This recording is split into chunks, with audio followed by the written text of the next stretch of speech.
the real star of the show.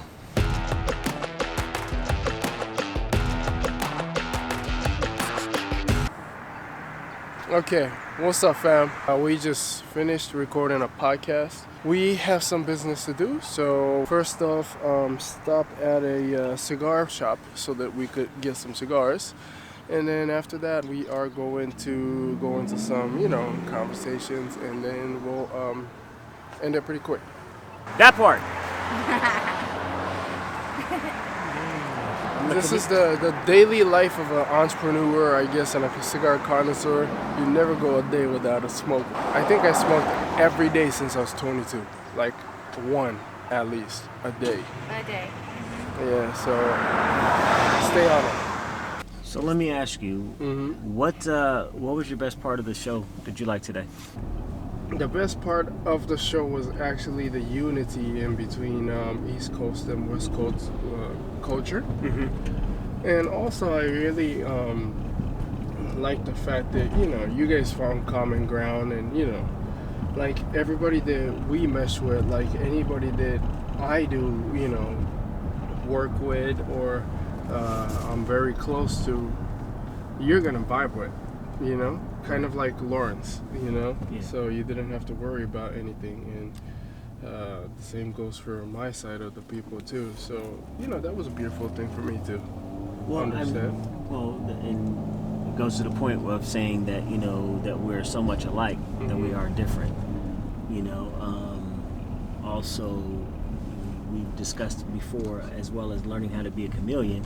You need to be able to deal with to be able to adapt into your environments, and being, if you're true to yourself, you can do that. Whereas if you are doing it out of being fake, it can be recognized.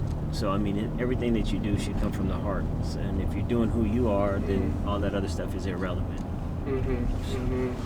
I especially really like what resonates in my head when I think about what should I do on the podcast, or how should I kind of navigate through when I'm thinking. Like you're saying always, it's for your betterment, not your detriment. So I'm like, oh, that's a good saying. I'm like, you already say it, so I won't take it, but it does resonate in my head. I'm like, okay, this is a good thing, and you can use it, you can take it. Just give me credit the first time, and then after that, you can do whatever you want to. You want to smoke? It'll be funny when people are like, what are you guys doing? And then we're like, oh, it's XRVMG, thank you.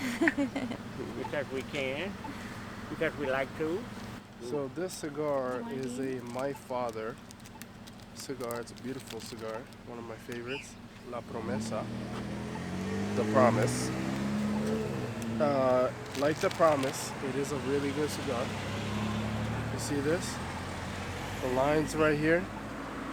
Now you usually want to cut in between. This is called the shoulder. That's the cap right here. You want to cut in between the lines of the cap right here, and then the shoulder right here. So I'm gonna go ahead and get my cutter. Open the cutter. Come right in here. See from the side, right here, right? Boom. Cut it off, clean, and no shoulders are cut, so it won't unravel. Very delicious, but it's like your palate. You smoke according to your palate, just like you drink wine according to your palate. Whatever you eat according to your palate. You see that smoke though right there that Mark is smoking?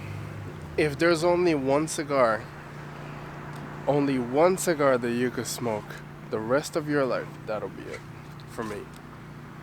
It's a beautiful cigar. It's called Oliva Serie V Melanio. It's a Maduro. It's rich, complex, still strong, but not over the top. It's an everyday cigar. It's a 9 out of a 10. The way it is now is, like you said, it's Rothschild. Basically what it was because at that time we were in World War I, and The parents were they were gone, right? The men were gone to a whole other country. The women really didn't work because they were homemakers. So we got to create the next workforce. So that's what it was that's why you went to school on time. You got told when to go to the bathroom. You got told when to go to lunch. You got told when to leave. Just like a job. You go there, you clock in. They tell you when you can go to the bathroom. They tell you when you go to lunch. They tell you when you can take a break. You know, they tell you if you're working or not. You know, they can fire you on the spot.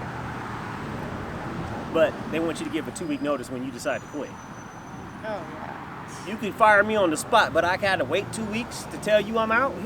Here's my 2-week notice. Notice I ain't here for 2 weeks, and I'm ghost. So, but you know, everything is a program. And the problem is because most of us are okay with the program and we want to fit in, we stick to the regimen.